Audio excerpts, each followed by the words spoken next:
responsible for the carbon gases emission. यहां पर disagreement है, इक्वली हम रिस्पॉन्सिबल नहीं है. अगेन ये भी यूएनएफसीसी को कोड कर रहे हैं. Currently, developing world is emitting more carbon gases.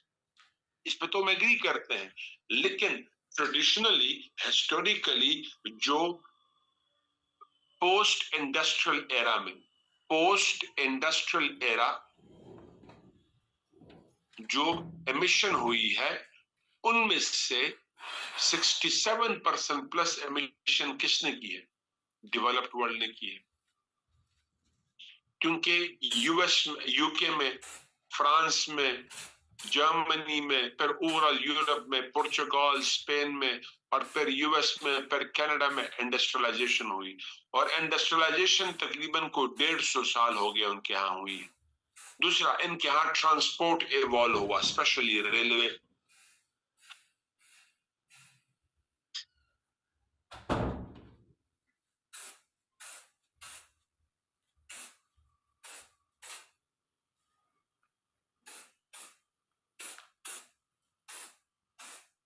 आमना, हीरा और हिना और तुम सब ना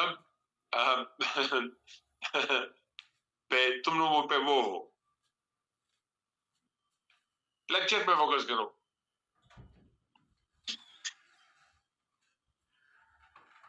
साउथ कोरिया, तुम लोगों की मतलब ऐसी बात कर लूंगा फिर मुंह छुपाते फिरते रहोगे.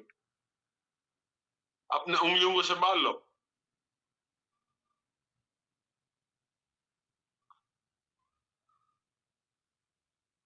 तो तुम भी अपने लैपटॉप को ठीक करो. वैसे मेरा लैपटॉप भी बीमार है, तुम भी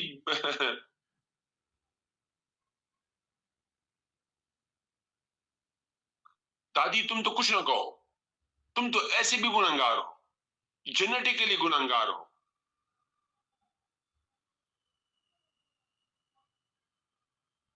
अच्छा, सॉरी तो मैं करो, सॉरी के लिए मैं थोड़ी कह रहा हूं, तो एमी शरारतन कह रहा हूं. सॉरी ना करो. ओके.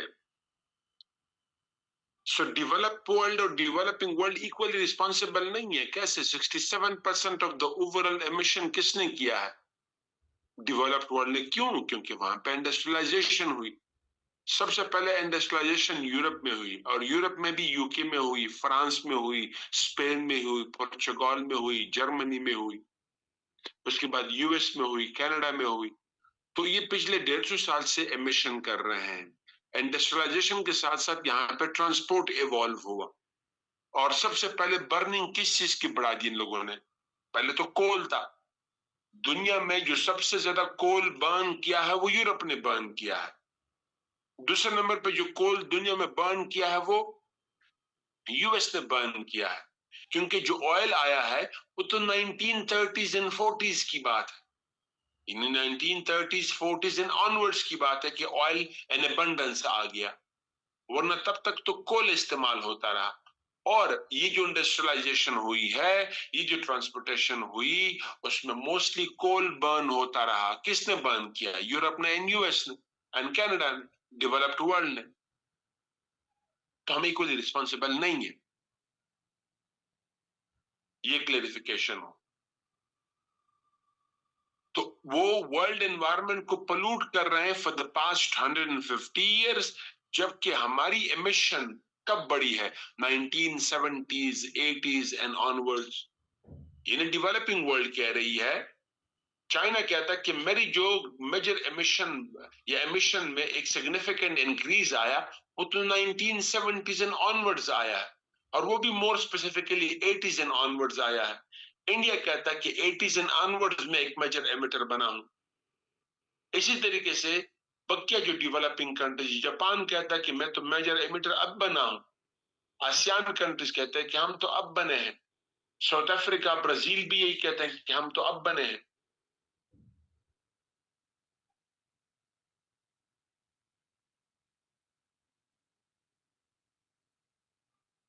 सो हम इक्वली रिस्पॉन्सिबल नहीं है.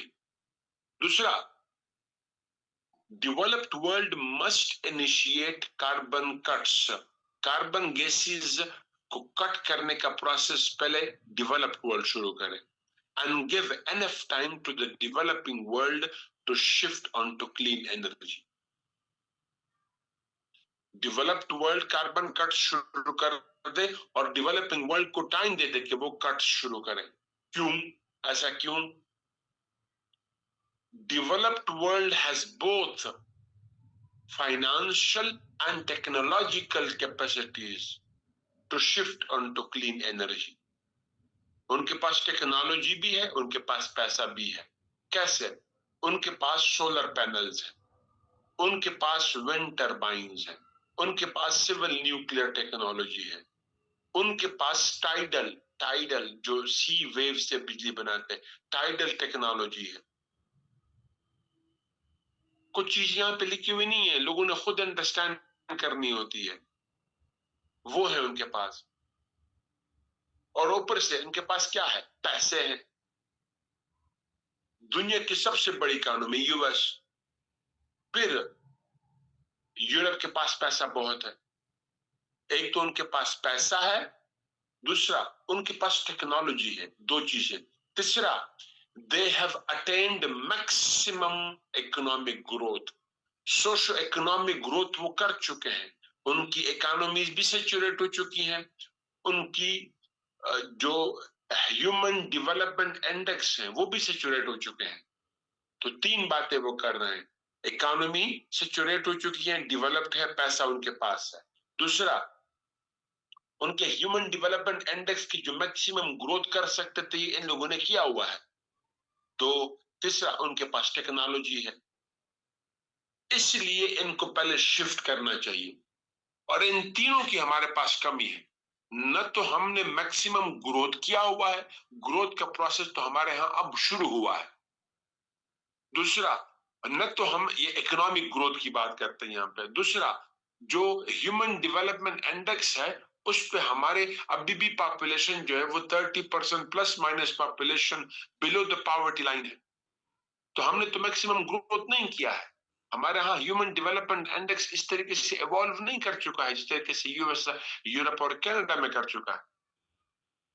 तीसरा, न हमारे पास इतनी टेक्नोलॉजीज है, न पैसा है, न इवोल्यूशन है ह्यूमन डेवलपमेंट इंडेक्स के पैरामीटर्स पे. न हमारे पास उतनी टेक्नोलॉजी है कि हम शिफ्ट करें. इसलिए डेवलप्ड वर्ल्ड पहले कट्स करे और हमें टाइम दे.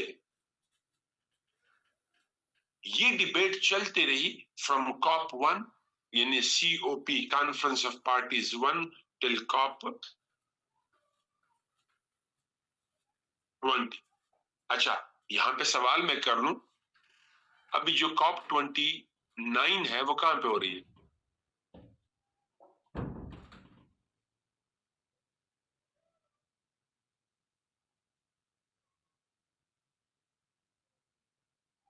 ठीक है, बाकू में हो रही है. कब हो रही है?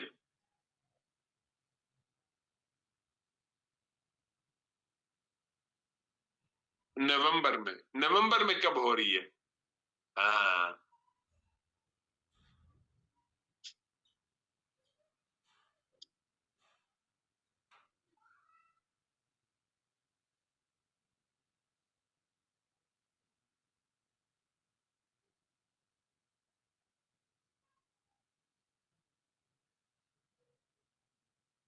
Okay, alright. नेक्स्ट,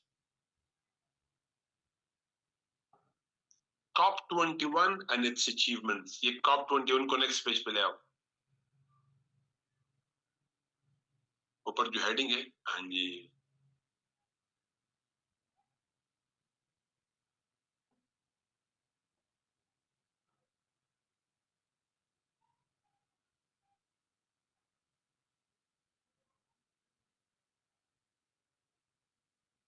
कॉप 21 को पेरिस क्लाइमेट एग्रीमेंट भी कहते हैं. COP 21 is also called Paris Climate Agreement.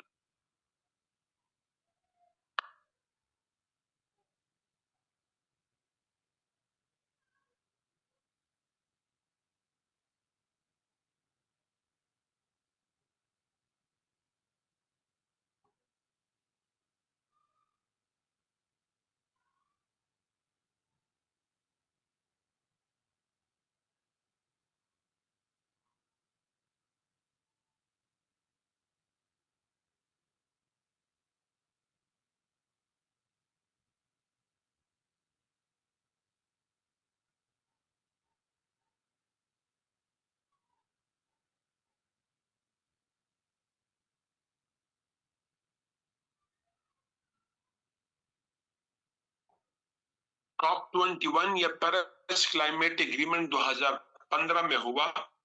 This is the first ever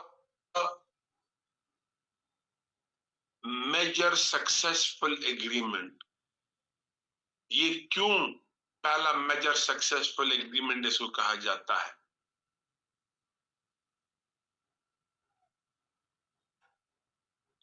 All the major emitters agreed on carbon cut-off plan. जितने भी बड़े कार्बन एमिटर्स हैं, कंट्रीज की हम बात कर रहे हैं, सब एग्री कर गए कि हम कार्बन कट ऑफ प्लान देंगे, और उन्होंने दिया. United states of America agreed to make 46% cuts by 2030 against the 2010 level. 2010 में अमेरिका जितनी एमिशन, जिस प्रोपोर्शन से, जिस रेशो से एमिशन कर रहा था ऑफ कार्बन गैसेस, वो कहता है कि हम कट करेंगे बाय 46% बाय 2030.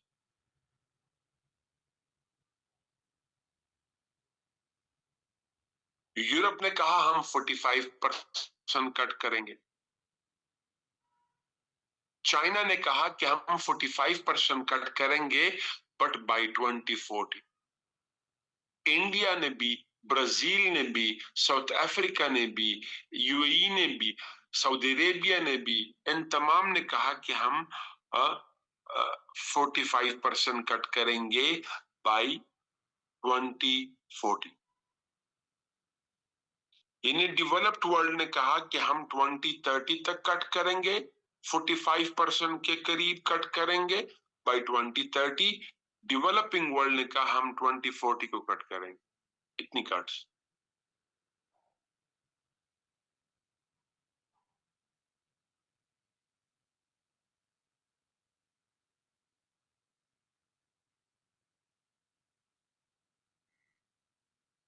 अच्छा, उसी में एक दो सेंटेंस और ऐड कर दें.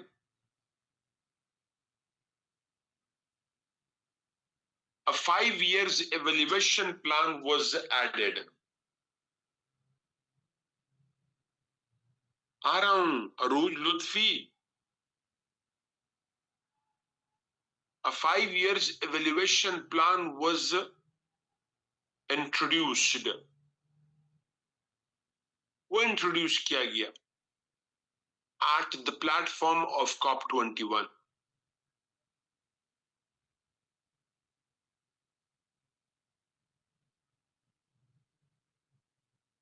Of COP21. कैसे? After every 5 years, all the major emitters would present, after every 5 years, all the carbon emitters would present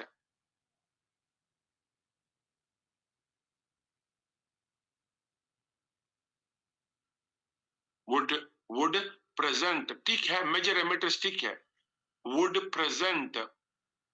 academic writing में will लफ्ज का इस्तेमाल ना करो, would करो. would present their carbon cut-off progress. Their carbon cut-off progress.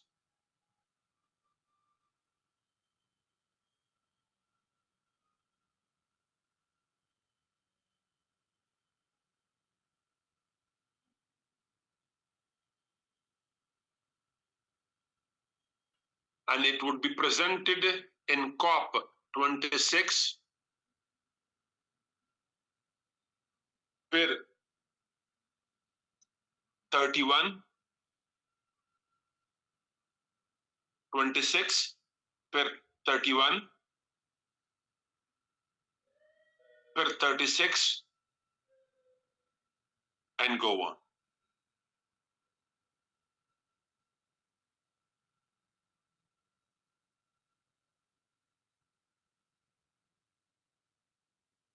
ठीक, ये COP31 और 36 के दरमियान में एंड लिख दो या कॉमा कर दो. ओके, सो ये तरीकेकार डिसाइड हुआ कि हर मेजर एमिटर एग्री कर गया कि मैं कट करूंगा। डेवलप्ड वर्ल्ड ने कहा कि हम 45% कट करेंगे बाय 2030, डेवलपिंग वर्ल्ड ने कहा कि हम कट करेंगे by 45% but by 2040। Done. Now not only countries but multinational companies also agreed on carbon cut-off plan. सिर्फ कंट्रीज नहीं, मल्टीनेशनल कंपनीज भी एग्री कर गई on carbon cut of plan.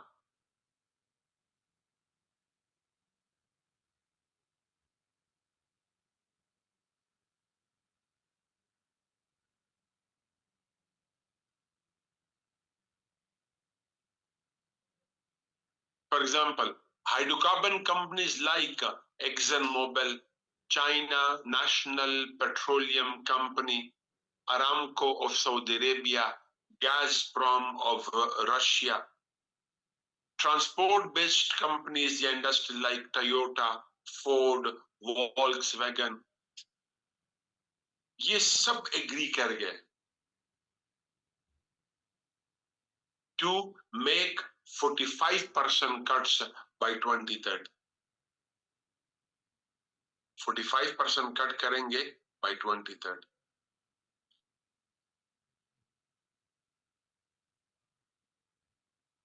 इसमें अरामको और सीएनपीसी ने, ये दो इसमें एक्सेप्शन है, इन्होंने कहा कि हम 2040 को करेंगे। Right, next. उसके बाद फिर फूड बेवरेजेस वाली companies like Pepsi Cola, Coca Cola वगैरह, ये भी 45% कट पे एग्री कर गए। ये ऐसा क्यों हुआ? याद रखिएगा, multinational companies are beyond borders. For example, Pepsi Cola है, ये बेसिकली यूरोपियन कंपनी है, ये नॉर्थ अमेरिका में भी है तकरीबन हर मुल्क में, साउथ अमेरिका में भी है तकरीबन अक्सरियत ममालिक में, एशियन कंट्रीज में भी है तकरीबन हर मुल्क में, और जिस जिस मुल्क में है वहां पे उसकी जो मेजर शेयर होल्डर्स हैं वो लोकल्स हैं। फॉर एग्जांपल, इस्लामाबाद में और पेशावर जो ब्रांचेस हैं या दो इसकी फैक्ट्रीज हैं, उसके ओनर का नाम इमरान खान है, ये जहांगीर तरीन का कजन है। मुल्तान और लाहौर का ओनर जो है वो जहांगीर तरीन है, फॉर एग्जांपल। तो मेजर शेयर होल्डर्स लोकल होते हैं, वो मल्टीनेशनल ओनर्स नहीं होते है, तो मल्टीनेशनल कंपनीज, लेकिन शेयर होल्डर्स मोस्टली कौन होते हैं? वो लोकल होते हैं। अब ये उस मुल्क की भी क्या कहते हैं, मुल्क की पॉलिसी कैसे उस पर अप्लाई नहीं होती, और मल्टीनेशनल पॉलिसी भी पूरी तरीके से अप्लाई नहीं होती। दोनों का मिक्सचर बनाया गया कि ममालिक अपने लेवल पे काम करेंगे, मल्टीनेशनल कंपनीज अपने लेवल पे काम करेंगे।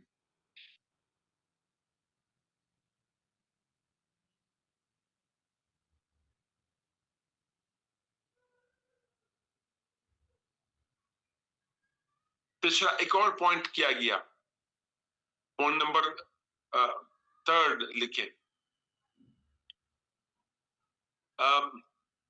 नेक्स्ट पॉइंट कर दो ये।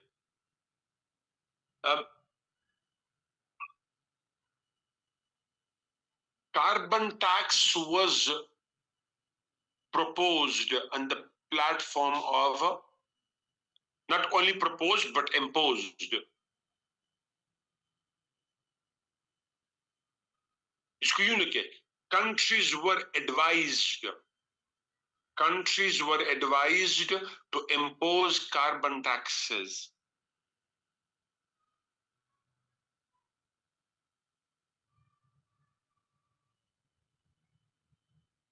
मतलब क्या? Those industries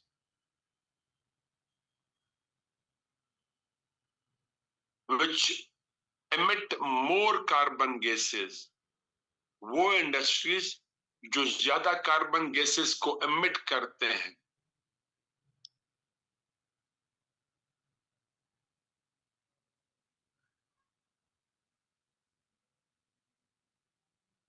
would have to pay more taxes.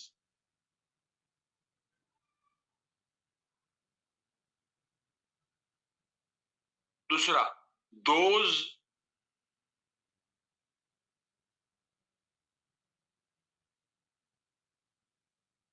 households and buildings which emit more carbon gases would pay more carbon taxes.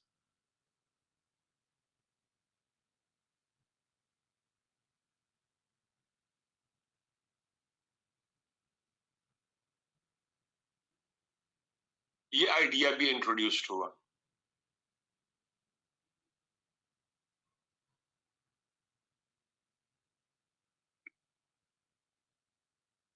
एक और, Paris Climate Agreement was the first ever. Paris Climate Agreement was the first ever binding agreement. Paris Climate Agreement पहला binding agreement था in the history of the modern world. यानी COP21 से पहले जितने भी agreements हुए वो सब के सब एडवाइजरी थे, नॉन बाइंडिंग थे, एडवाइजरी थे, नॉन बाइंडिंग थे। लेकिन ये पहला एग्रीमेंट था जो कि बाइंडिंग हुआ। मतलब क्या, पाबंद थे सब ममालिक, सब कंपनीज कि इसको मान ले, इसको इम्पोज कर दे। तो इससे पहले जितने भी एग्रीमेंट्स हुए थे वो नॉन बाइंडिंग थे। ये पहला एग्रीमेंट था जो कि बाइंडिंग था।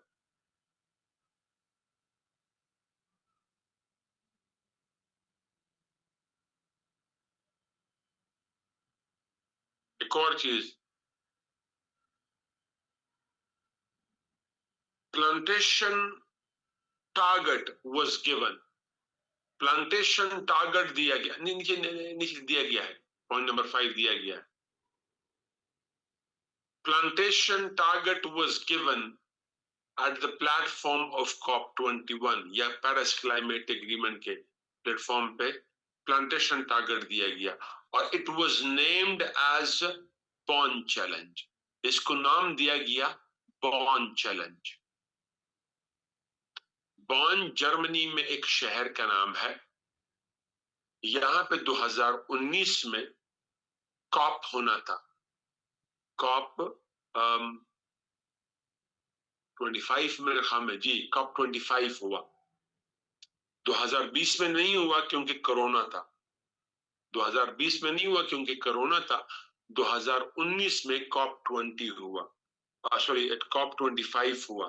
और उस में यानी 4 साल बाद का एक टारगेट दिया गया to countries and companies and organisations to plant more and more trees.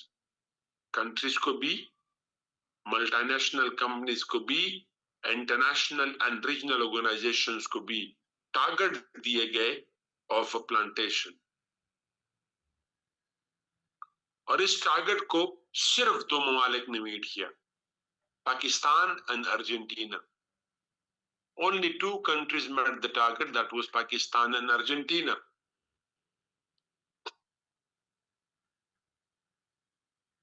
और हमने वो किस तरीके से मीट किया था, that is billion tree tsunami के तहत।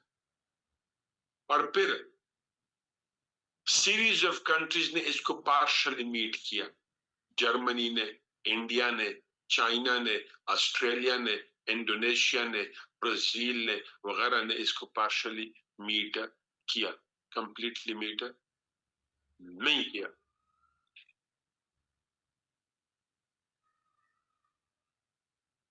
Majority of the countries badly missed the target. बहुत सारे ममालिक ने इस टारगेट को बुरी तरह मिस किया। और खास तौर पे उन कंट्रीज ने जहां पे जो वेदर है वो हार्श है। मतलब क्या, एक्सट्रीम वेदर है, गर्मी बहुत ज्यादा है, वहां पे प्लांटेशन मुश्किल हो जाती है। सर्वाइवल रेशो कम होता है। दूसरा, ठंड बहुत ज्यादा हो वहां पे सर्वाइवल रेशो बहुत कम होता है। जहां पे बर्फबारी होती है और अक्सर होती है, वहां पे एक बार ट्रीज प्लांट हो गए, वो ग्रो कर गए, वो तो कर गए, बकिया बहुत मुश्किल से ग्रो करते हैं। वहां पे सर्वाइवल रेशो 25% प्लस नहीं होता। सो कुछ ममालिक ने बॉर्न चैलेंज टारगेट को मीट किया, अक्सरियत ने पार्शली मीट किया, और बकिया बहुत सारे ममालिक ने इसको बुरी तरह मिस किया। हार्ड वेदर वाले कंट्रीज कौन? फॉर एग्जांपल मिडिल ईस्ट के कंट्रीज ने बुरी तरह मिस किया। सेंट्रल यूरोप ने, और सेंट्रल से ज्यादा वेस्टर्न यूरोप की हम जब बात करते हैं, फॉर एग्जांपल ये जो फिनलैंड है, नॉर्वे है, ऐसे ममालिक ने बुरी तरीके से मिस किया।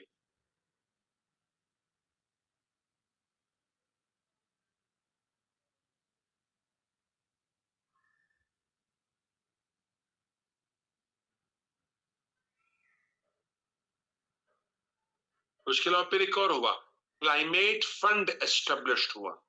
क्लाइमेट फंड एस्टेब्लिश्ड हुआ, और इसमें क्या था? $100 बिलियन एलोकेशन होनी थी। All the major emitters were supposed to make financial contribution to the climate fund. The biggest contribution was to be made by United States of America. I'm not sure about the 23 billion figure. मेरे ख्याल में 23 billion था।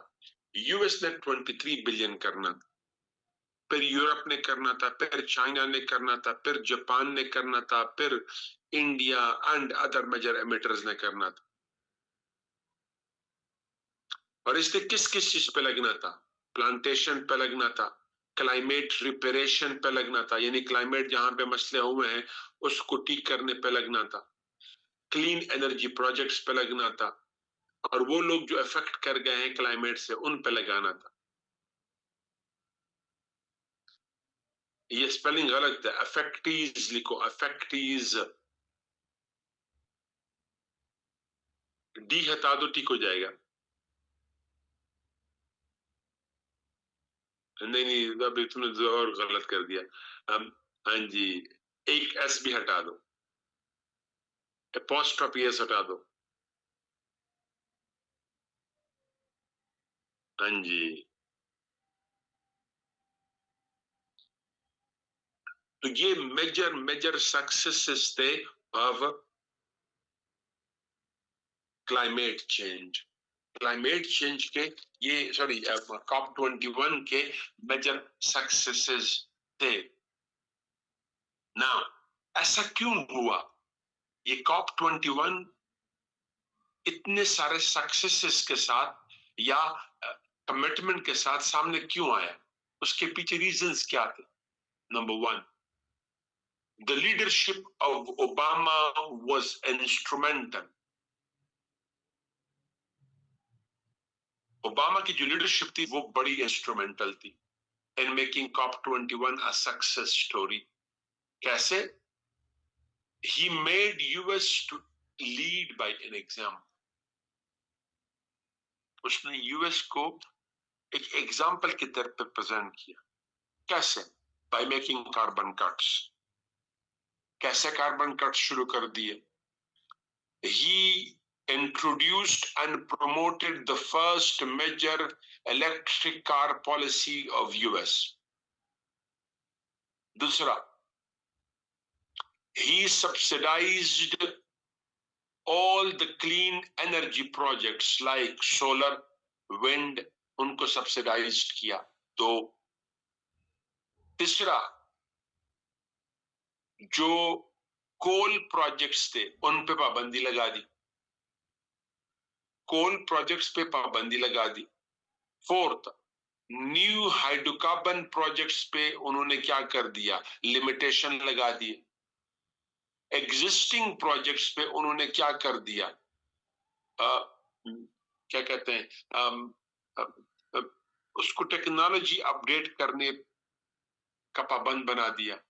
मजीद carbon tax impose कर दिया industries कि वो industries जो ज्यादा कार्बन गैसेज एमिट करते हैं उन पे कार्बन टैक्स लागू होगा।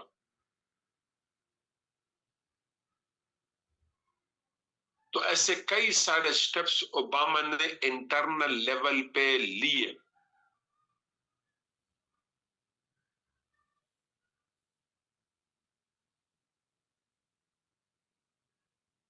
अच्छा, उसके बाद ये पॉइंट नंबर 6 को कर दे, on the foreign policy front. इसको हेडिंग ये बना दे, या स्टार्ट यूं कर दे, on the foreign policy front, या फॉरेन पॉलिसी ना कहो, इंटरनेशनल फ्रंट।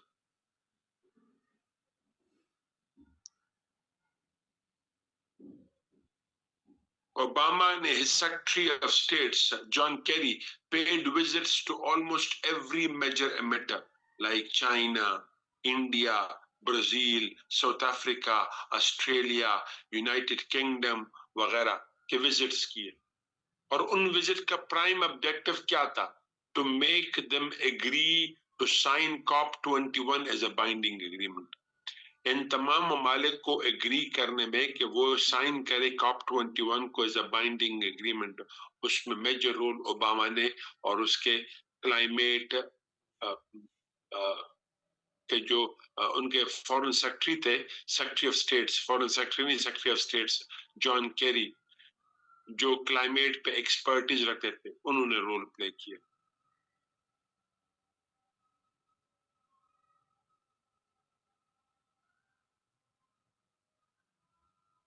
और ये दोनों जो हैं, ओबामा एंड क्या कहते हैं, जॉन केरी, इम्प्रेस थे।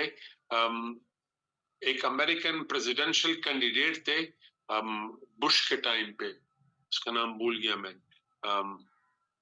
he was the forerunner of the idea of decarbonization. बड़ा मशहूर शख्स था। इसको मेरे ख्याल में नोबेल प्राइज भी मिला था, मेरे ख्याल में, I don't know, I am not sure. ये प्राइज तो ओबामा को भी मिला था उससे पहले। तो ये दोनों उनके फॉलोअर्स थे। उसके बाद नेक्स्ट, चाइना ने बड़ा की रोल प्ले किया। बर्नी सैंडर नहीं, ये तो अभी मौजूद है।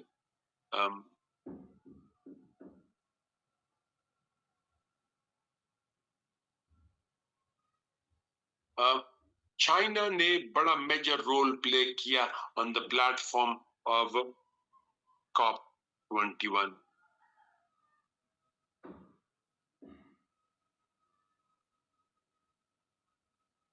अलगोर, उसका नाम अलगोर था।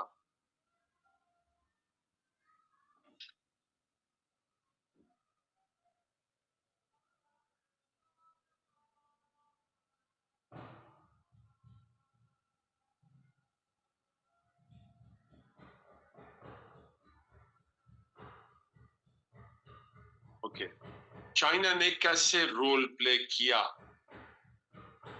China decided under the presidency of Xi Jinping, China decided to sign Paris Climate Agreement as a binding agreement. ऐसा क्या क्या हुआ और क्यों साइन किया, क्यों कार्बन कट ऑफ प्लान दिया? First of all international pressure, लिख दें, फर्स्ट ऑफ ऑल लिख दें उधर, यहाँ पे। First of all international pressure pressurized Beijing to agree to binding carbon cut-off plan. अब वो क्या था? China cannot call itself an underdeveloped country. China अब खुद को underdeveloped country नहीं कह सकता। ये दुनिया की दूसरी बड़ी इकोनॉमी है, पहली बात। दूसरा, दुनिया का सबसे बड़ा एक्सपोर्टर है,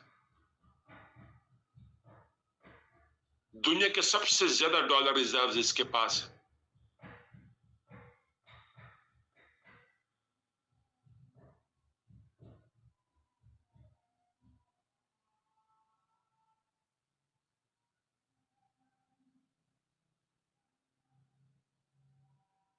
ये सेकंडली यहां से हटा तो यहां पर सेकंडली नहीं बनता।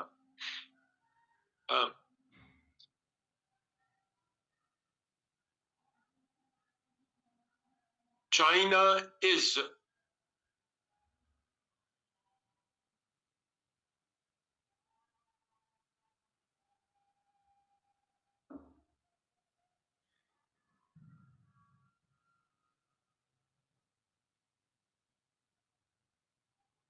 नहीं, यहाँ पे सेकंडली नहीं बनता, जहां आपने आप लगा दिया, यहाँ पे नहीं बनता, बताता हूं बाद में।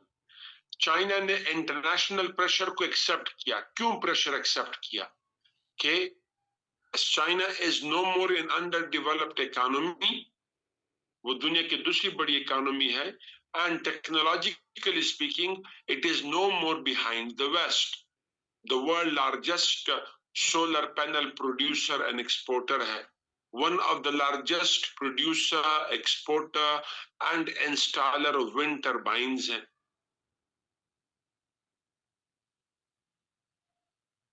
और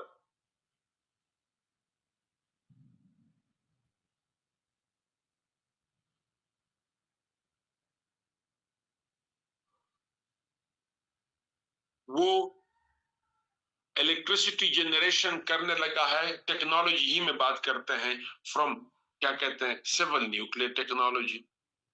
तो टेक्नोलॉजिकली चाइना इक्विप्ड है, फाइनेंशियली चाइना इक्विप्ड है।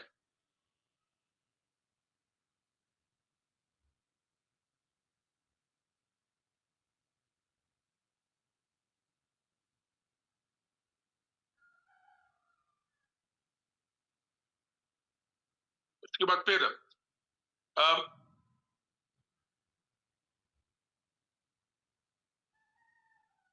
चाइना, आगे जाते जाओ, चाइना दुनिया का सबसे बड़ा कार्बन एमिटर है।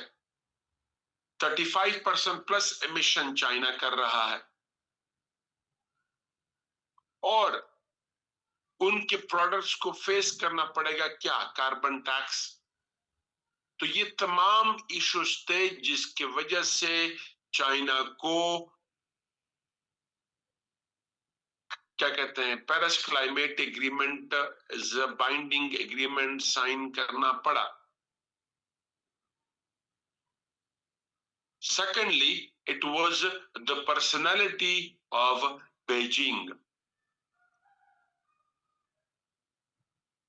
ये बीजिंग की पर्सनालिटी थी, लीडरशिप थी, that played a key role in the change of, बल्कि इससे पहले, सेकेंडली से पहले क्या कहते हैं, ऑन इंटरनल फ्रंट क्या कहते हैं, चाइना ने फेस किया क्या? Climate issues, environmental degradation, breathing issues बड़े कॉमन हुए। क्यों? Industrialisation leads to more carbon emission that degrade the world habitat, the क्या कहते हैं, disturb the oxygen phenomena। और फिर उसे क्या हुआ? एक तो हीट में इजाफा हुआ, दूसरा दैट इज क्या कहते हैं, ब्रीदिंग इश्यूज बड़े कॉमन हो गए, स्मॉग प्रॉब्लम्स कॉमन हो गए। तो therefore China had to sign, और चाइनीज सिटीजन्स को समझता हुआ, therefore China decided to make carbon cuts and shift on to clean energy.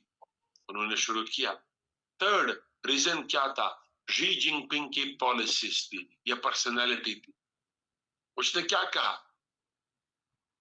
कि China has become increasingly global. अब चाइना लोकल पावर नहीं रहा, बल्कि वो ग्लोबल पावर बनता जा रहा है। दुनिया का सबसे बड़ा प्रोड्यूसर है, सबसे बड़ा एक्सपोर्टर है, सबसे बड़ा डेवलपमेंटल प्रोजेक्ट कॉल्ड BRI उसने लॉन्च किया हुआ है। तो ये सारा कुछ क्या है? चाइना को पाबंद बनाता है to shoulder global responsibilities to, कि उसको ग्लोबल रिस्पॉन्सिबिलिटीज लेनी पड़ेंगी। सो इन तमाम रीजन की वजह से हमने देखा कि चाइना ने भी इसको as a binding agreement sign किया। जब यूएस चाइना दोनों एग्री कर गए, यानी the leader of the global north and the leader of the global south जो दोनों एग्री कर गए, automatically majority of the countries of the global south जो के रेजिस्ट क्या कहते हैं, रिलक्टेंट थे, ब्राजील रिलक्टेंट था, साउथ अफ्रीका रिलक्टेंट था, इंडिया रिलक्टेंट था, with the passage of time ये सब एग्री कर गए। क्योंकि यूएस एग्री कर गया, यूरोप एग्री कर गया, चाइना एग्री कर गया, automatically India, Brazil, South Africa ये एग्री कर गए, and the result was the first ever binding agreement. यहां तक हम क्लियर है? अजय अजय अजय सर आप बैठे।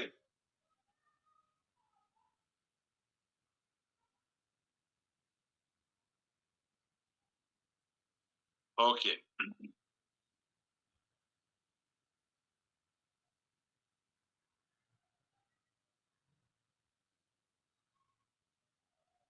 अब हमारे एक टीचर साहब आ गए हैं, वो ब्रेक किए बैठे हैं, तो मैं भी ब्रेक कर लेता हूँ, थोड़ी देर यहाँ पे बैठना चाहेंगे, ब्रेक कर लेते हैं।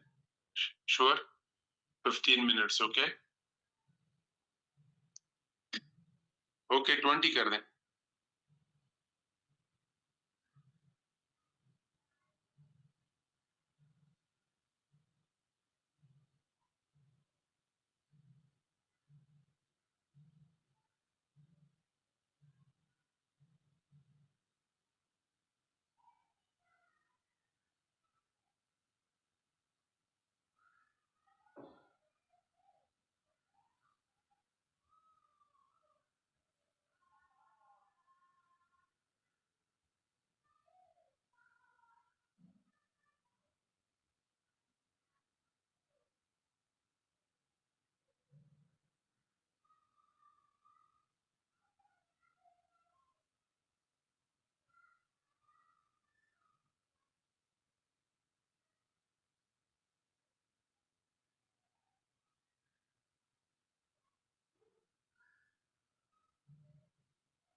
मैं कहा सर क्या मजे के टॉपिक्स हैं। अभी आपको फाइनल असाइनमेंट फाइनल मैगजीन में मैंने कोई अजीब किस्म की शरारत की है। मतलब क्या, ऐसा नहीं कि तुम तंग करेगी, एंजॉय करोगे। एकेडमिक शरारत की बात करता हूँ, ऐसी शरारत नॉर्मल मैं क्लास में करता हूँ, ये एकेडमिक शरारत की बात करता हूँ। द राइज ऑफ सब नेशनलिस्ट ग्रुप्स,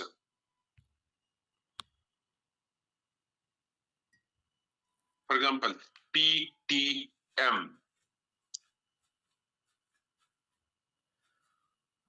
महरंग,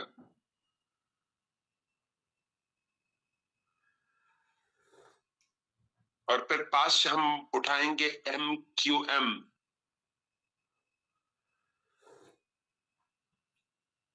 अगर थोड़ा कोई और ज्यादा शरारत करना चाहेंगे, जो बंगाली नेशनलिस्ट है,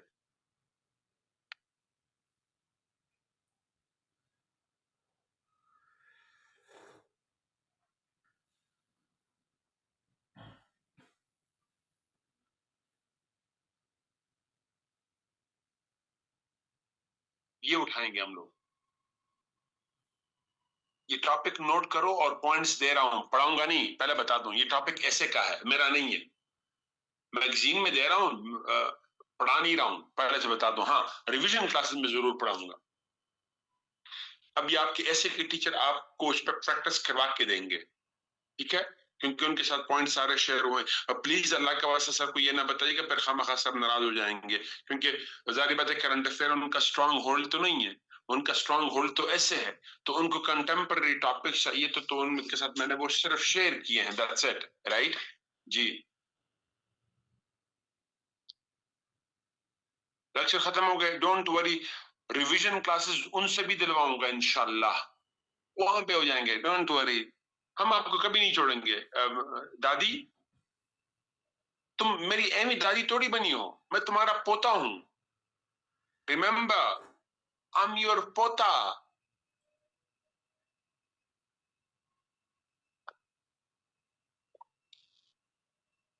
हम वो छोटे थोड़ी हैं जो अपने बड़ों को क्या कहते हैं, उनका दौर गुजरने के बाद उनको ओल्ड एज होम में डाल दें, हम वो थोड़ी हैं, मैं बड़ा ताबेदार पोता हूं। हाँ जी, yeah, that's how I am. At times I like me, at times I hate me.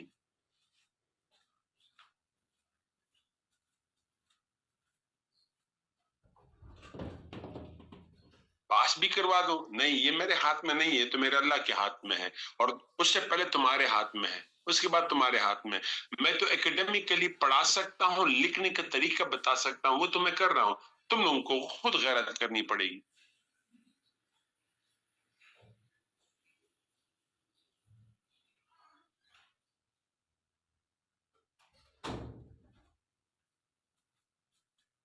अच्छा, आ जाओ वापस टॉपिक पे। ये जो सब नेशनलिस्ट की बात कर रहा था, उसके बाद फिर इसका होगा रीजंस, ये क्यों राइज कर रहे हैं, इन ग्रुप्स की राइज होने की रीजंस क्या है। नंबर 1, सबसे पहला, that is the sense of deprivation. जो सेंस ऑफ डिप्रिवेशन है, ये बहुत बड़ा फैक्टर है among the masses। इसी तरीके से फिर दूसरा, स्टेट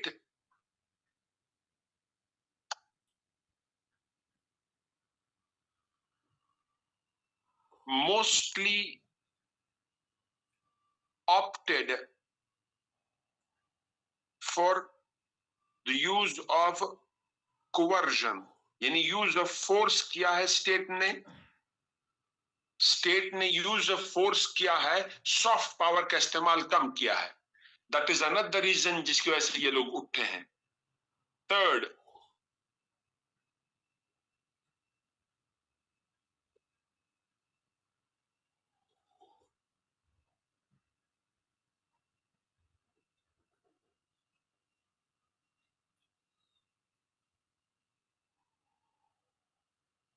the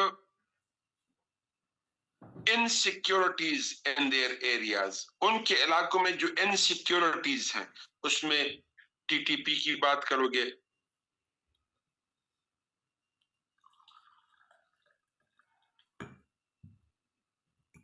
आईएसकेपी की बात करोगे, उसकी वजह से लोग उठ खड़े हुए हैं। We need piece.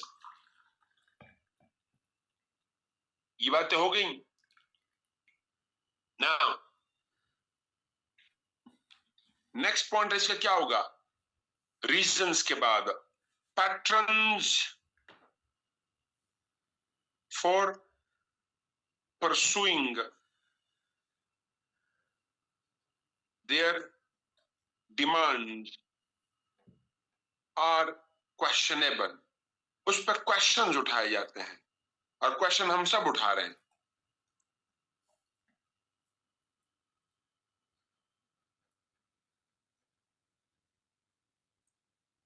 For example, एक वो क्या कहते हैं, उर्दू में कैसे लिखेंगे, अब इसको इंग्लिश में कन्वर्ट करना, ये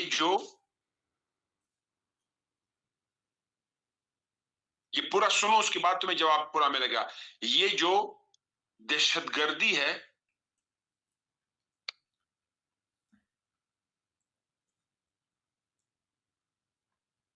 इसके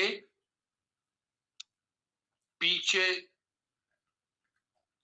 वर्दी है। इसको याद रखो, इन आइसोलेशन समझने की कोशिश मत करना। ये उनका एलिगेशन है,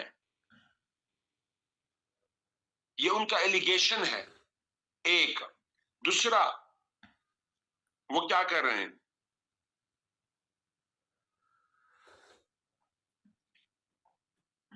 नेशनलिस्ट कार्ड इस्तेमाल कर रहे हैं।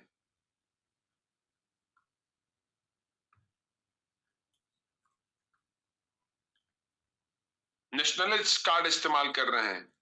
For example, Pashtun card, Paytm क्या इस्तेमाल कर रहा है? पश्तून कार्ड। महरंग क्या? बलोच कार्ड इस्तेमाल कर रही है। दो। तीसरा, वो क्या कह रहे हैं, इसी नेशनलिस्ट कार्ड में बात करते हैं, तो वो क्या है, अफगान फ्लैग्स। अफगान फ्लैग्स की बात होती है, अफगानिस्तान की तारीफ की बातें होती हैं, अफगानिस्तान की तारीफ करते हैं, अफगानिस्तान के साथ यूनिफिकेशन की बात होती है। एक कंसेप्ट है लर और बर, मतलब क्या, Pashtun across the border are one। देखें, पहले मैंने इनके जेन्युइन सवालात उठाए तो उनके इश्यूज क्या हैं, फिर मैंने उन पे क्वेश्चन रेज किए। Done now,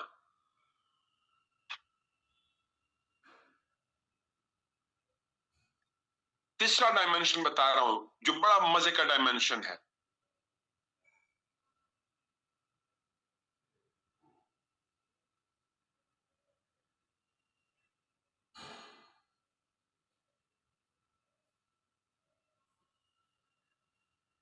the rise of PTM and Mahrang, a threat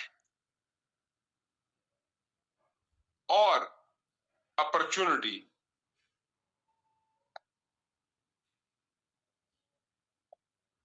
मैं उन लोगों में से हूं जो इसको अपॉर्चुनिटी के सूरत में देख रहे हैं। जो पश्तून तहफ़्फ़ुज़ मूवमेंट है या महरंग जैसे लोग जो उठ खड़े हुए हैं, ये एक थ्रेट है या ये एक अपॉर्चुनिटी है? याद रखो, ये मैं फाइनल मैगजीन में बहुत तफसील में डिस्कस करने वाला हूं। जो फाइनल एग्जाम के लिए आएगा,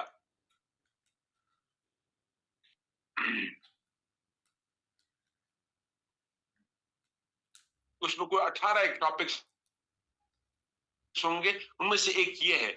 ये बताता हूं 8 टॉपिक्स अल्हम्दुलिल्लाह मैं कर चुका हूं, 9 और 10 और 11 टॉपिक्स तीनों चल रहे हैं।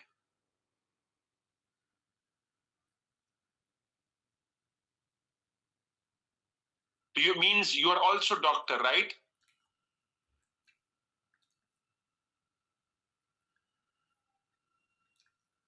Oh, I thought Maharang was no. Maharang is not a. Maharang is a doctor, no? Okay, all right. Now इसको अब ऐसे देख रहा हूं, जरा सुने। नंबर 1, सबसे पहले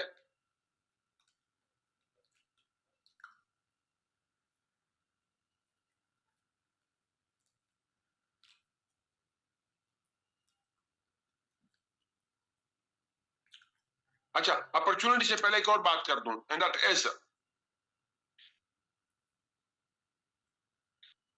ये जो मैंने ऊपर पॉइंट्स दिए थे कि इस पे एलिगेशन जो या हमारे तरफ से जो एलिगेशन लगते हैं, या एलिगेशन नहीं, क्रिटिक जो होता है, उसमें एक पॉइंट और भी ऐड कर दें। वहां पे ये जो दहशतगर्दी है, हमने कहा था ना, जो ये कहते हैं ये जो दहशतगर्दी है इसके पीछे वर्दी है। अब यहां पे हम क्या कहते हैं, ये जो दहशत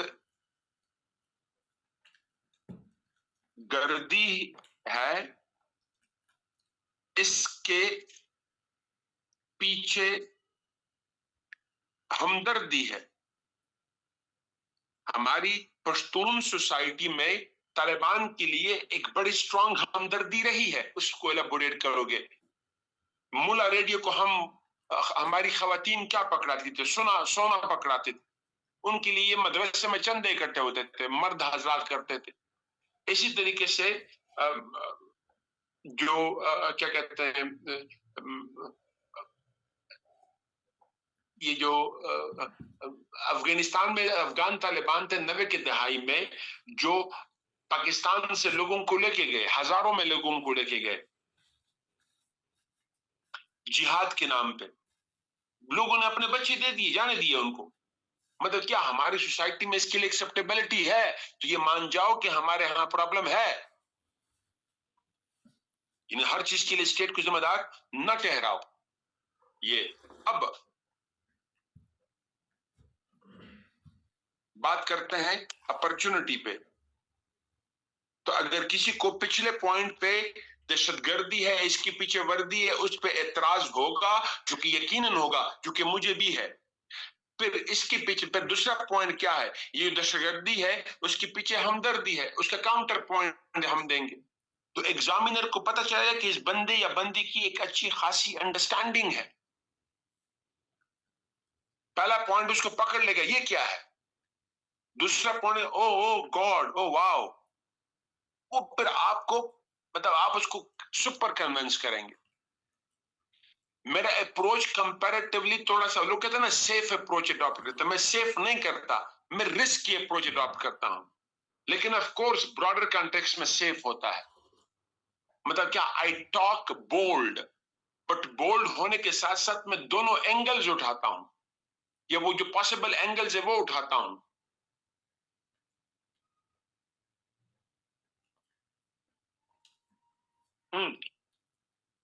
अब एक और चीज यहां पे, दैट इज अपॉर्चुनिटी कैसी है।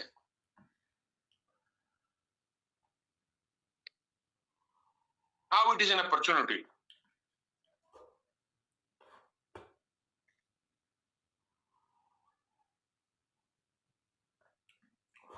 जो मेन स्ट्रीम पॉलिटिकल लीडरशिप है,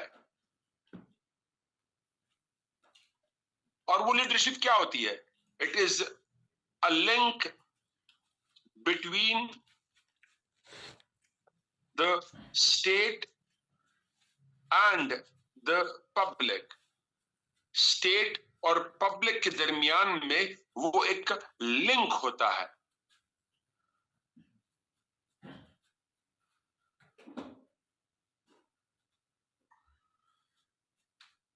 वो पॉलिटिकल लीडरशिप हमारी क्या हो गई है, आउटडेटेड हो गई है। कैसे आउटडेटेड हुई है? They does not understand or grasp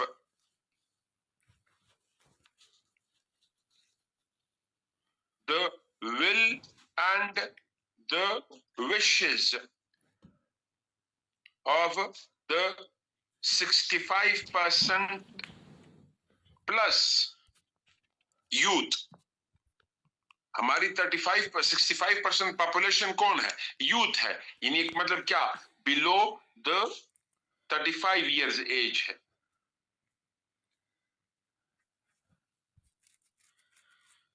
तो ये हमारे मेन स्ट्रीम पॉलिटिकल पार्टीज में ये गैप है, वो गैप है। और ये PTM and Mahrang better representation करते हैं।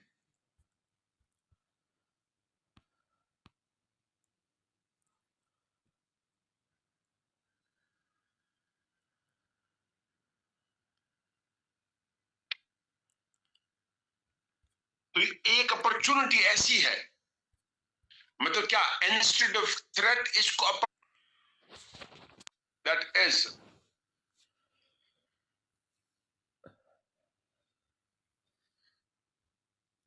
Instead of अदराइज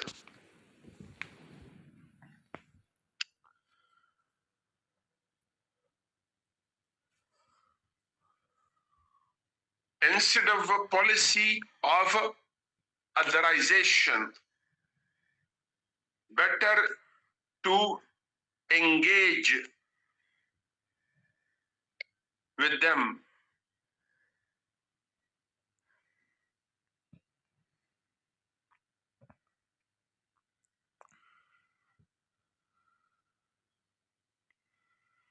in talks and address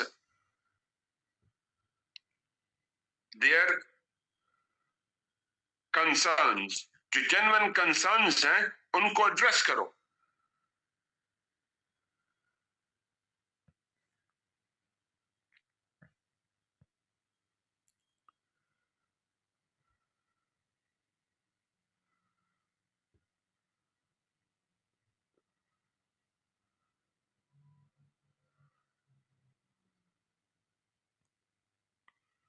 next एक और, रीराइट। हमें रीराइट करना पड़ेगा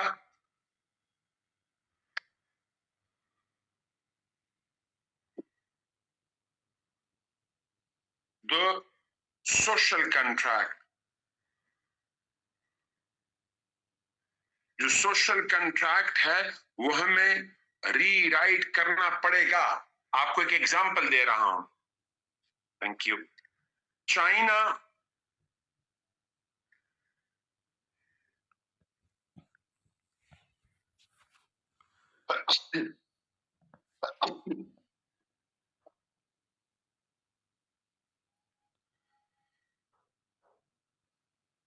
policy to deal with the uprising in Hong Kong। Hong Kong में अपराइजिंग के साथ चाइना ने कैसे डील किया? एक लफ्ज कह रहा हूं, आप लोग खुद मजीद सर्च करेंगे। लेजिस्लेशन। लेजिस्लेशन के जरिए किया। हम भी वो करें, हम अपने आईन को, अपने कानून को, अपने लॉ को रीराइट करें।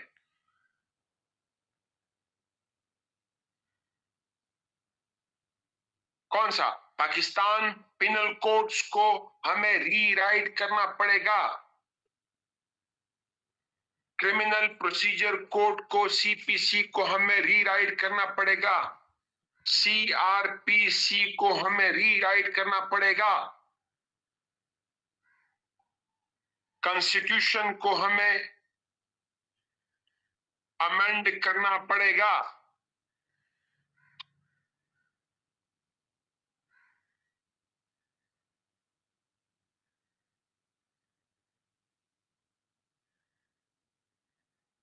अच्छा, उनकी जो जेन्युइन कंसर्न्स हैं, सबसे पहले फॉर एग्जांपल एक यहां पे एक बच्ची ने मुझे मिसिंग पर्संस को हम डील करें।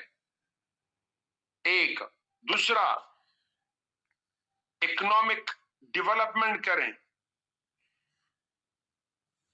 उन एरियाज में जहां से रिसोर्सेज आ रही हैं, जहां पे वॉर है।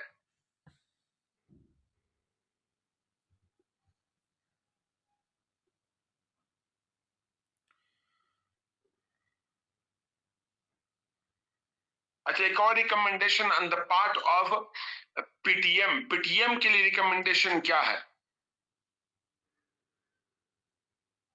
पीटीएम एंड महारंग जो सब नेशनलिस्ट है, must not demonise the Punjabi ethnicity. जो पंजाबी एथनिसिटी है उसको डिमोनाइज ना करे, क्योंकि लिंग्विस्टिकली तो वो यही करने लगे हैं।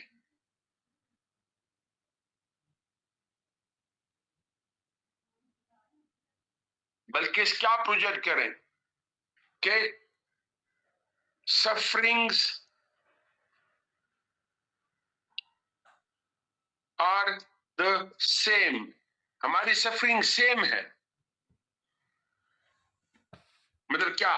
पब्लिक वर्सेस स्टेट हम डील करें इन चीजों को।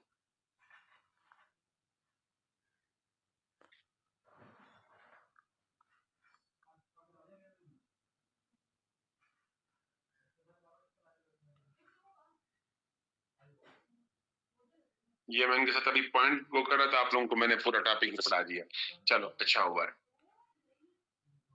एक और टॉपिक के लिए तैयार हो जाओ, इंशाल्लाह इंशाल्लाह आएगा, मैगजीन में दे चुका हूं।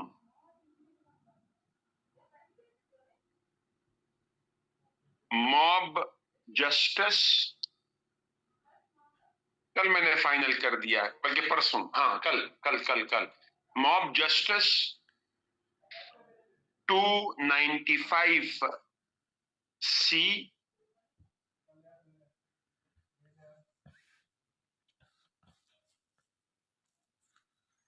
रीजंस क्या है, वे पावर्ड्स क्या है।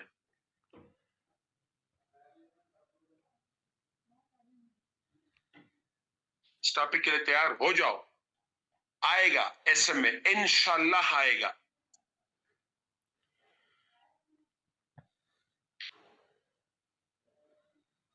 टू 295 सी का मतलब क्या? ब्लास्फेमी की बात कर रहा हूं।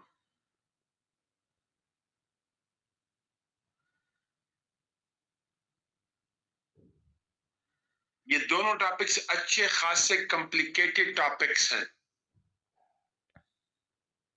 और मजे के टॉपिक्स हैं।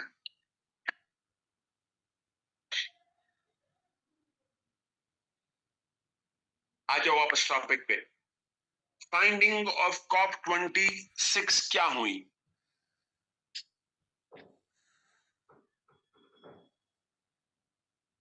कॉप 26 की फाइंडिंग सामने क्या आई? ग्लासगो स्कॉटलैंड में है।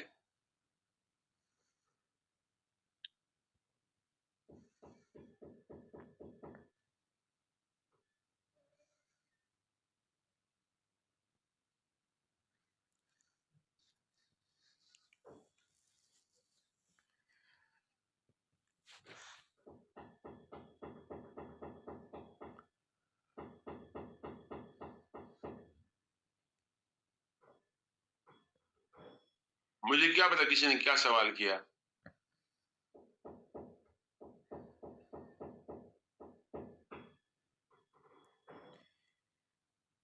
Zainab, you did a great job. तुमने points इसने quick बना लिए. Well, excellent. My question still stands. How can state deal with missing persons when they themselves are involved in it? अरोबा ऐसे सवालात नहीं पूछे जाते हैं, और जब ऐसे सवाल पूछते हो तो उसका जवाब एकेडमिक होता है. सुनो जवाब. मिसिंग पर्सन्स पे जवाब क्या देना है? मैं कैसे जवाब देता? नंबर 1, जो मेरे पीछे नोट कर सकता है, ये जो लड़की जिसने बड़ा स्पीडली नोट किया है, ये नोट करो दोबारा. मिसिंग पर्सन पे नंबर 1 पहला एलिगेशन क्या है? The families of the missing persons have always condemned, referred to the role, the alleged role of the state. वो स्टेट को बार बार जिम्मेदार ठहरा रहे हैं, और वो क्या कोट करे कि उनके घर वालों को स्टेट ने उठाया. और किसकी बात करते हैं? एफसी की बात करते हैं, फ्रंटियर कॉर्प्स, एफसी. और दूसरा मिलिट्री की बात करते हैं कि उन्होंने उठाया. महारंग बलोच यही कहती है, बलोच नेशनलिस्ट यही कहते हैं, पीटीएम यही कहता है. अनबक्या मिसिंग पर्सन जो फैमिलीज हैं इवन फ्रॉम पंजाब, वो यही कहते हैं.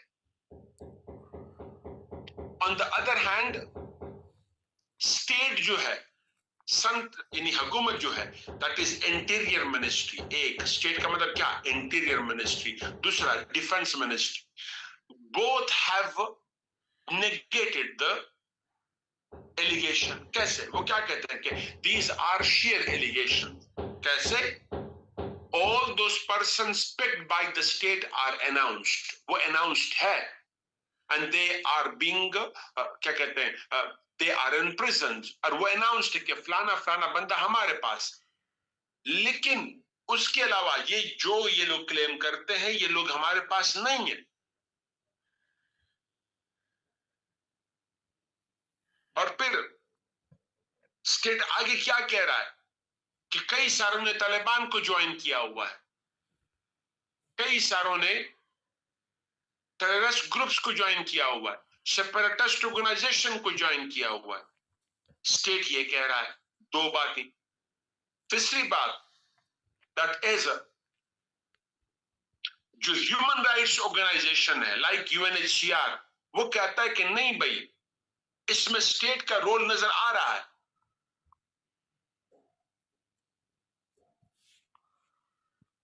और ये सारी बातें हम कहां से उठा रहे हैं?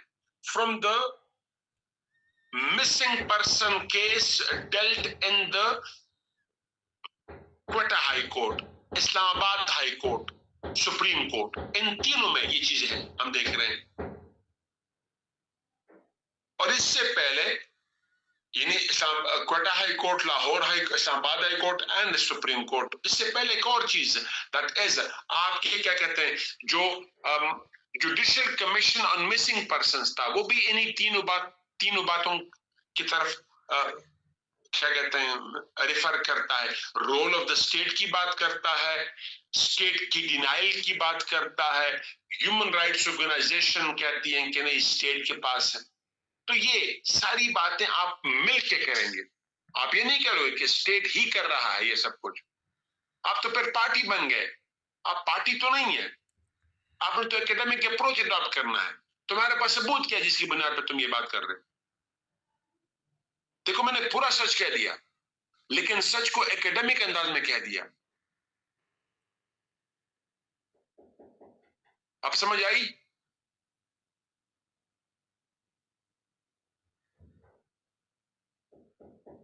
दादी,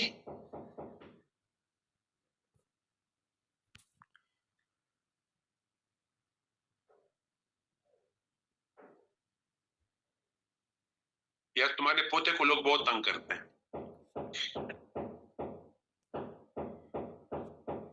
थैंक यू. हाँ दादी, ओके.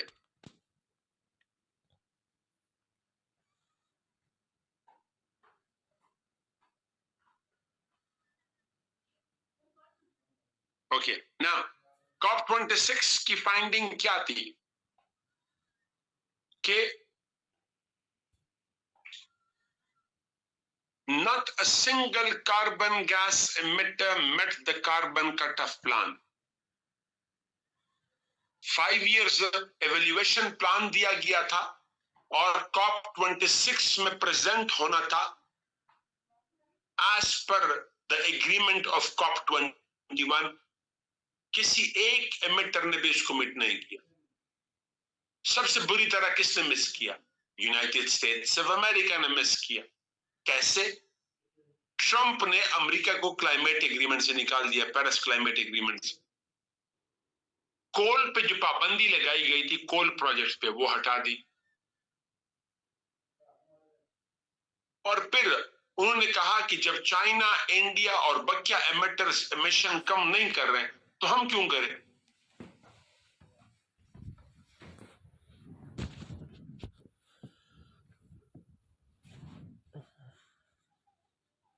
और मजीद वो क्या कह रहा है कि especially when making carbon cuts has made the industrial production cost expensive for us. जो क्लीन एनर्जी प्रोजेक्ट्स हैं वो महंगे हैं, उससे इंडस्ट्रियल प्रोडक्ट्स की कीमत पे फर्क पड़ता है, वो भी महंगे हो जाते हैं। डेवलपिंग कंट्रीज के जो प्रोडक्ट्स हैं वो सस्ते हैं, डेवलप्ड वर्ल्ड के यूएस के खासतौर पे महंगे। क्यों महंगे हैं? क्योंकि वो क्लीन एनर्जी की तरफ जा रहे हैं, वो महंगे पड़ रहे हैं। चाइना को, इंडिया को, ब्राजील को, साउथ अफ्रीका को and the list goes on, developing countries को फायदा क्या है? वो चीपर प्रोडक्ट्स प्रोड्यूस कर रहे हैं क्योंकि उनके पास एनर्जी सस्ती है। हमने कार्बन टैक्स लगा दिया, वो टैक्स लगा दिया, इसलिए हम ये नहीं करेंगे। और फिर चाइना दुनिया का सबसे बड़ा एमिटर है, वो कट नहीं कर रहा, मैं क्यों करूं? और सबसे बड़ी बात वो कहता है कि जो क्लाइमेट चेंज है इसका कार्बन एमिशन के साथ कोई लेना देना नहीं है, ये तो एक नेचुरल साइकिल है।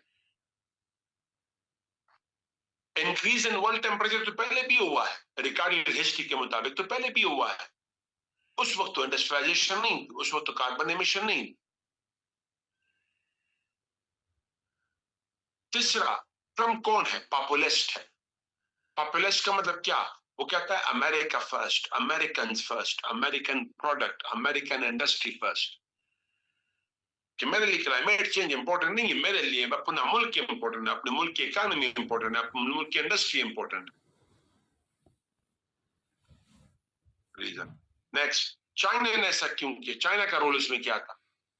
ये COP26 पे रीजंस प्रेजेंट हो रहे हैं कि किसने क्या किया। हमने COP21 के सक्सेस का सबसे पहला रीजन कौन दिया था? ओबामा दिया था। और फिर non achievement of the carbon targets cuts का सबसे बड़ा रीजन फिर हमने किसने दिया? ट्रंप को दिया। अब चाइना की बात करते हैं।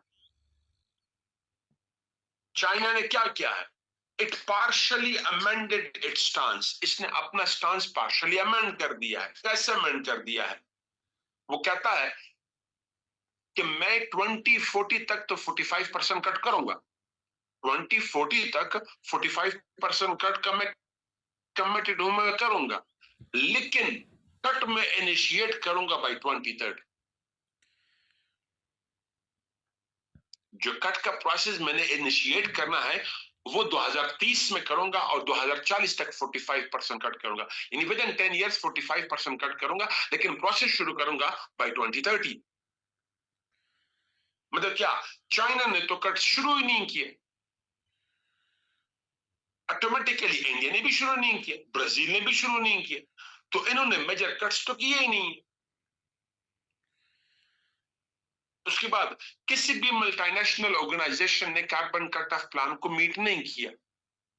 Coca Cola, Pepsi Cola, Shell, Exxon Mobil, CNPC, Gazprom, Toyota, Hyundai, Volkswagen, किसी ने मीट नहीं की।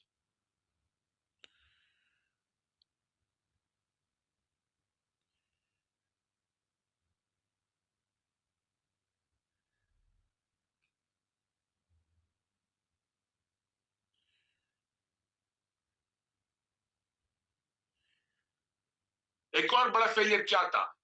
The plantation target was badly missed. जो प्लांटेशन टारगेट्स रखे गए थे वो बुरी तरह मिस हुए। कैसे मिस हुए? 2009 में कोपेनहेगन कॉन्फ्रेंस हुआ था डेनमार्क में, उसमें प्लांटेशन टारगेट दिया गया था। एक ब्राजील में फॉरेस्ट लगना था, दूसरा इंडोनेशिया में लगना था। वो लेस देन 50% सक्सेसफुल हुए, लेस देन 50% सक्सेसफुल हुए। क्यों? एक तो प्लांटेशन कम हुई, लेस देन 70% प्लांट्स को, ट्रीज को प्लांट किया गया। दूसरा, जो सर्वाइवल रेशियो था वो भी लेस देन 70% था, यानी ट्रीज जो प्लांट किए गए उनका सर्वाइवल रेशियो कम था, 100% नहीं था, वो 70% था। तो लेस देन 40%, सॉरी 50% जो ट्रीज थे वो प्लांट किए गए या ग्रो कर गए। दूसरा बड़ा इनिशिएटिव क्या था? बॉन्ड चैलेंज था, थोड़ी देर पहले मैंने बताया था। उस बॉन्ड चैलेंज को पाकिस्तान और अर्जेंटीना के अलावा किसी ने मीट नहीं किया। चाइना, इंडिया, ब्राजील वगैरह ने पार्शली मीट किया। Majority of the world country, specially अरब ने, वेस्टर्न यूरोप ने, सेंट्रल यूरोप ने इसको मीट नहीं किया।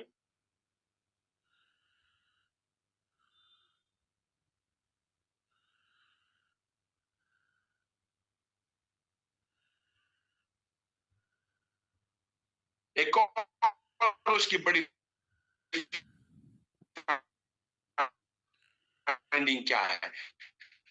कार्बन ट्रेडिंग यानी कार्बन ट्रेडिंग कैसे अब भी हो रहा है? कैसे? पाकिस्तान अपने कोटे से कम कार्बन गैसेस एमिट करता है, श्रीलंका कम एमिट करता है, भूटान कम एमिट करता है। दुनिया में कम से कम 150 प्लस ममालिक हैं जो अपने कार्बन कोटा लिमिट को टच या क्रॉस नहीं कर रहे, उससे कम एमिशन कर रहे हैं। और सिर्फ 40 के करीब ममालिक हैं जो कार्बन कोटा लिमिट को क्रॉस कर रहे हैं, और वो पूरी तरह क्रॉस कर रहे हैं। तो दुनिया में जो बेसिक प्रॉब्लम है वो तो वो 40 ममालिक है, जो बाकी 150 ममालिक है वो तो नहीं है। अब हो क्या रहा है?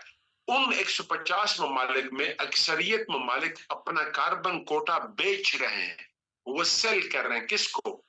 मेजर एमिटर्स को।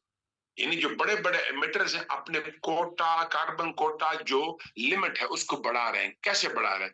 छोटे एमिटर से कार्बन कोटा खरीद के बढ़ा रहे हैं। अब छोटे एमिटर तो वैसे ऑलरेडी एमिशन कम कर रहे हैं, ये कार्बन पॉइंट्स, वो कार्बन पॉइंट्स खरीद रहे हैं, कार्बन कोटा खरीद रहे हैं। अब छोटे एमिटर तो पहले से कार्बन कम एमिट कर रहे हैं। अपने कार्बन जो एक लिमिट उनको दिया गया था कयोटो प्रोटोकॉल जापान 1997 में, उसकी बनिस्बत वो तमाम ममालिक या वो 150 प्लस ममालिक तो कम एमिशन कर रहे हैं। दुनिया में बकिया ममालिक जो 41 ममालिक है जो दुनिया के लिए मसला बने हुए हैं, यानी कौन? US, China, India, Europe, Australia, Canada, hydrocarbon producer, बस ये है, ये दुनिया के लिए मसला है। ये मेजर एमिटर्स है, ये अपना कार्बन कोटा लिमिट कैसे बढ़ा रहे हैं? छोटे एमिटर से कार्बन कोटा खरीद के। तो they continue emission with immunity. दूसरा, वो क्या करे? वो कार्बन टैक्स प्रॉपरली नहीं लगा रहे, वो कार्बन टैक्स प्रॉपरली नहीं लगा रहे हैं। तीसरा क्या हुआ कि जो 100 बिलियन डॉलर्स का, जो $100 बिलियन का टारगेट रखा गया था कि COP 21 से लेके COP 26 तक $100 बिलियन एलोकेशन होगी, वो 78 बिलियन एलोकेट हुए, 22 बिलियन नहीं हुए। क्यों नहीं हुए? क्योंकि उनमें से यूएस ने, इंडिया ने, रशिया ने, ब्राजील ने, साउथ अफ्रीका ने, ऑस्ट्रेलिया ने, यूके ने अपना शेयर पूरा नहीं दिया। चाइना ने दिया, सऊदी अरेबिया ने दिया, जर्मनी ने दिया, कनाडा ने दिया, लेकिन इन ममालिक ने अपना अपना शेयर नहीं दिया। और सबसे बुरी तरह किसने मिस किया? यूएस ने।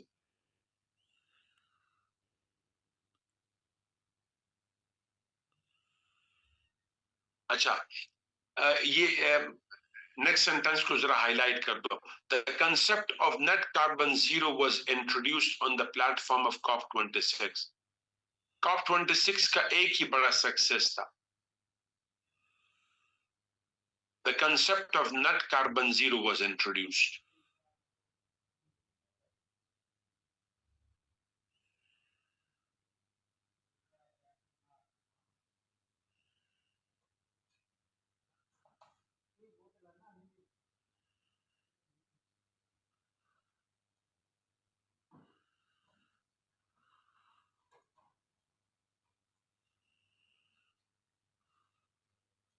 ये क्या था? It is a concept in which the carbon gases emission would be neutralized by absorption. यानी emission would be neutralized by absorption. मतलब क्या? The amount of carbon gases being emitted would be neutralized by the amount of the absorption of carbon gas. यानी जितना carbon gases atmosphere में release हुए हैं, emit हुए हैं, उतने ही को अब्सॉर्ब किया जाएगा.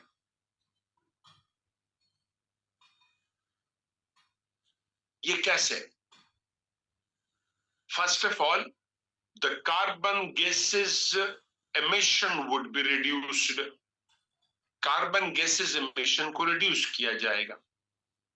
जो कार्बन गैसेस एमिशन है उसको रिड्यूस किया जाएगा.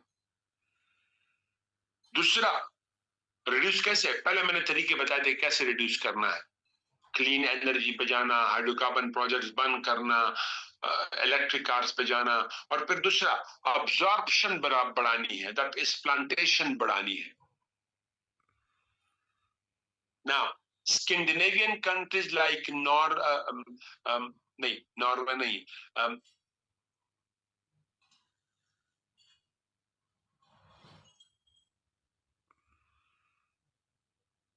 इसको स्कैंडिनेवियन कंट्री ना कहो. Norway is not a Scandinavian country. Countries like European countries कहो. यूरोपियन कंट्रीज लाइक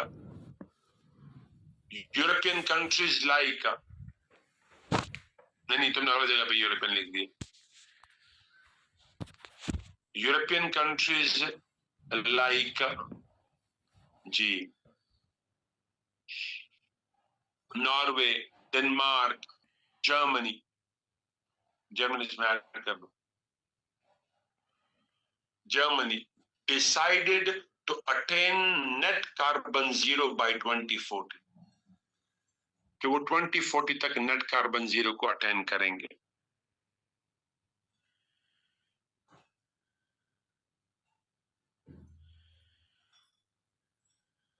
एक मिनट मुझे मैप देखने दो. डेनमार्क और जर्मनी तो कंफर्म स्कैंडिनेवियंस है. Norway is basically a Nordic country. वो नॉर्डिक है. स्कैंडिनेवियन की डिफिनेशन को मैं समझ रहा हूं. एक इसका पॉलिटिकल डिफिनेशन है, एक इसका ज्योग्राफिकल डिफिनेशन है. प्लीज इस अरोबा इस टेक्निकल में मुझे ना डालो. ओके, उन्होंने कहा कि हम 2040 तक का नेट कार्बन जीरो हो जाएंगे. उस तरीके से तो उसमें फिनलैंड भी है.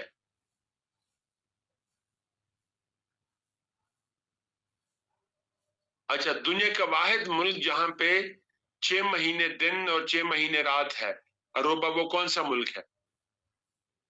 ये ऑब्जेक्टिव आता है. Iceland. Okay, isn't it Norway? Iceland में पॉपुलेशन नहीं है, ये ना होने के बराबर है. Okay, all right.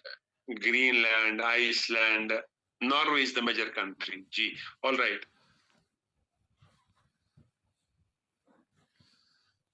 ये सब जुड़े हुए हैं, आपस में करीब हैं.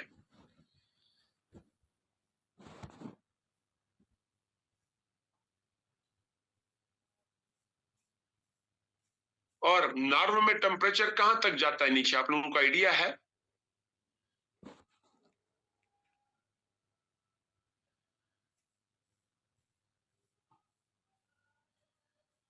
No, no, no, no, no, no, no, no, no, no, no. It's not minus 30. Way below that. It goes minus 45 या 50 इतना जाता है, और फिर मैक्सिमम जो अपर टेम्परेचर है वो कितना आ जाता है गर्मियों में, जिसको हम गर्मियां कहें, 10 से ऊपर नहीं जाता, नॉर्मली ये 0 तक आ जाता है जी।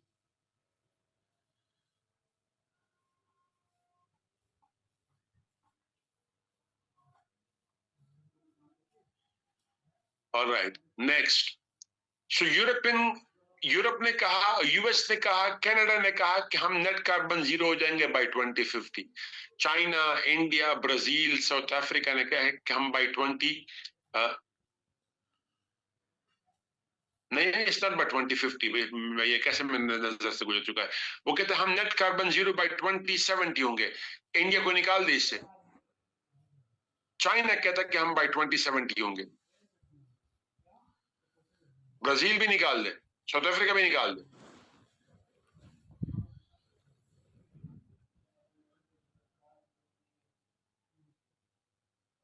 बाय 2070 इंडिया ने कहा कि हम नेट कार्बन 0 हो जाएंगे बाय 2080।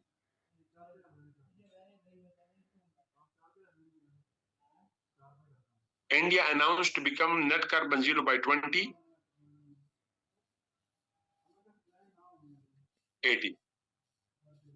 Now, अब आ जाओ एक और कॉन्सेप्ट पे, COP27 and Loss and Damages Fund। Loss and Damages Fund तकरीबन कोई 60 countries across the world demanded Loss and Damages Fund। ये वो कंट्रीज हैं जो कि वर्स्ट इफेक्ट्स हैं ऑफ क्लाइमेट चेंज, और इस फिनोमेना को लीड किया पाकिस्तान ने। और ये क्या कहते हैं कि climate devastation, climate destruction has caused by major global emitters। जो क्लाइमेट की डिवास्टेशन हुई है, जो डिस्ट्रक्शन हुई है, जो फ्लड्स आ रहे हैं, जो एबनॉर्मल रेनफॉल है, या दूसरी तरफ पे खुश्कसाली है, यानी बारिश ना होना इज ड्रॉट, दूसरा मैसिव बारिश होना टर्न्स इनटू फ्लड्स। ये जो हो रहा है, ये सब कुछ क्यों हो रहा है? Because of more carbon gases emission. World environment, जो क्लाइमेट है, वो एबनॉर्मली बिहेव करने लगा है, और उसके वर्स्ट इफेक्ट्स हैं तमाम ये कंट्री जो है। और उसका सबसे बड़ा इफेक्ट करंट टाइम में कौन? पाकिस्तान। ये वो जो 60 ममालिक ने लीड किया, उसमें से ये वाली बात। कैसे पाकिस्तान वर्स्ट इफेक्टी है? 2022 के फ्लड्स में पाकिस्तान में क्या हुआ? पाकिस्तान में नॉर्मली 3 to 4 स्पेल आते हैं ऑफ मानसून। रूटीन में 3 to 4 स्पेल आते हैं। 2022 में 8 स्पेल आए, 4 स्पेल बढ़ गए मानसून के। 1500 प्लस मिलीमीटर बारिश रिकॉर्ड की गई बलूचिस्तान में। बलूचिस्तान की तारीख की ये सबसे बड़ी बारिश थी। सिंध की 90 साल तारीख, 90 ईयर्स की तारीख टूटी है रेनफॉल। पाकिस्तान की टोटल तारीख में सबसे ज्यादा इनफ्लक्स ऑफ वाटर हुआ है, और बिकॉज ऑफ रेनफॉल हुआ, उससे फ्लड्स आए। फ्लड्स ने क्या कर दिया? हमारे यहां 10 लाख प्लस लोग घरों को डिमोलिश कर दिया। एग्रीकल्चर जमीन जो हमारी है सदरन पंजाब में, खासतौर पे इंटीरियर सिंध में, उसके बाद पार्ट्स ऑफ बलूचिस्तान में, वो तबाह कर दी। 36 मिलियन पीपल डिस्प्लेस्ड हुए। डिस्प्लेसमेंट के साथ चेन ऑफ प्रॉब्लम्स है, फूड शॉर्टेज आना, क्लीन ड्रिंकिंग वाटर का मसला, वायरल डिजीज का कॉमन हो जाना, वगैरह वगैरह। वर्ल्ड बैंक कहता है कि पाकिस्तान को द मिनिमम $32 बिलियन लॉस हुआ बिकॉज ऑफ 2022 फ्लड्स। तो ये 60 कंट्रीज क्या डिमांड कर रहे हैं कि Pakistan suffered not because of its own fault. Other developing countries have been repeatedly suffering not because of their own faults. They are suffering because of climate change, which is caused by the major emitters. Therefore, all the major emitters are bound to contribute, make financial contribution to help the worst affected like Pakistan. COP28, अच्छा ये introduce तो हो गया COP27 में, लेकिन कितना पैसा होगा, कितना वॉल्यूम होगा, प्रोसेस क्या होगा, ये डिसाइड नहीं हुआ COP27 में। COP28 में प्रोसीजर तो डिसाइड हुआ, लेकिन नेग्लिजिबल अमाउंट थी, कोई मेरे ख्याल में 1 बिलियन से भी कम है। जरा वो आप लोग देख लें कि कितना उसमें इकट्ठा हुआ। ठीक, नाउ अब जस्ट फ्यू मिनट्स में पाकिस्तान क्लाइमेट पॉलिसीज। पहला पॉइंट क्या है, Pakistan as the worst affectee of climate. ये इफेक्टिडेस्ट ये किसने लिखे हैं? द वर्स्ट इफेक्टी, इफेक्टिडेस्ट ना लिखो affectee. Pakistan is the worst affect, TEE खुदा दे मड़ा का चेशे मड़ा पनारे तब मड़ा शे कोरोना मड़ा शे पडेंगी मड़ा शे कमर शमातन से पता लगी गई इन्हें। ओके, हाँ जी। सो हमने क्या वो किया, पाकिस्तान, वो जो भी मैंने एक पॉइंट एक्सप्लेन किया था कि Pakistan worst effective of climate change, और इसकी गलती हमारी नहीं है, मेजर एमिटर उसके लिए रिस्पॉन्सिबल है। दूसरा, demand for the funds including loss and damages, हमने क्या कि भाई हमें ये फंड्स दो लॉस एंड डैमेजेस की बुनियाद। दूसरा, हमने कहा कि हमें कंसेशनल लोन्स दो। कंसेशनल लोन्स का मतलब क्या, टाइम हमें ज्यादा दो लोन वापस करने के लिए। दूसरा, इंटरेस्ट उस पर कम कर दो। तीसरा, हमने क्या कहा, जो लोन हमने वापस करने हैं, अभी जो लोन हमने वापस करने हैं उस पर हमें टाइम बढ़ा दो और उस पर इंटरेस्ट कम कर दो। एक तो जो नए लोन हम ले रहे हैं उस पर टाइम हमें ज्यादा दो और इंटरेस्ट कम करो। दूसरा, जो लोन हमने अभी देने हैं वो डिले कर दो, अभी ना लो हमसे, बाद में लो, 4 साल 5 साल हमें टाइम दे दो, उस पर इंटरेस्ट कम करो। मजीद हमने क्या कहा कि पाकिस्तान ने जो स्टेप्स लिए हैं, अब वो प्लांटेशन के बारे में है। एक, हमने बिलियन ट्री सुनामी था, 10 बिलियन नहीं था,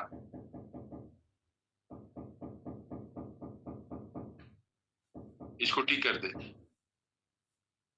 1 बिलियन ट्री सुनामी प्रोजेक्ट था of 2014।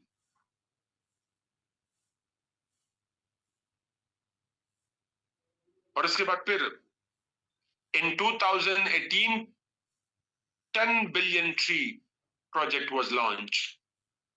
You look at 2018 to 20, 2018 to 23, 10 billion tree project was announced.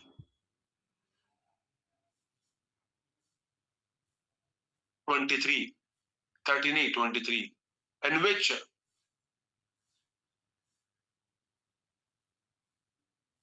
10 billion trees project.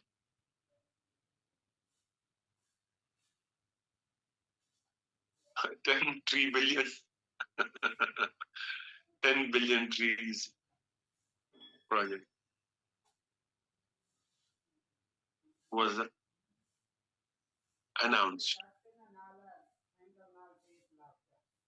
out of which 1.5 billion trees were planted.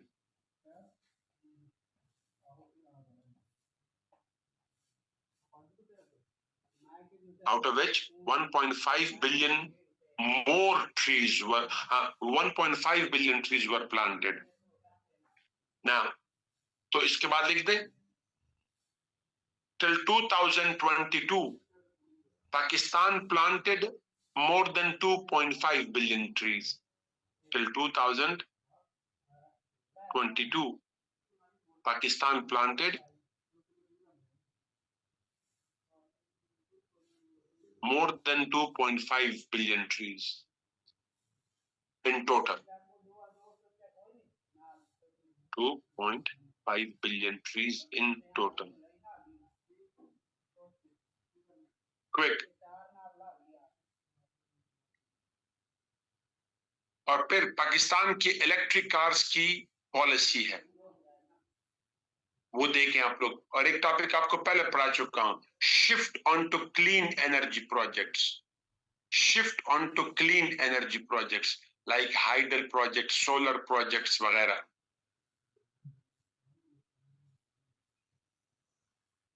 मैंने एनर्जी पढ़ाया होगा, नहीं पढ़ाया तो पढ़ा लूंगा। Hydel projects, wind projects, solar projects, कहीं ना कहीं पे या तो मैंने पढ़ाया होगा या पढ़ा लूंगा। डन? काफी है। अजान हो चुकी, नमाज पढ़नी मैंने, इजाजत। जी जी, ओके। ये सेव करके उसको भी भेज दे, क्या नाम है, अबीर को, ठीक है।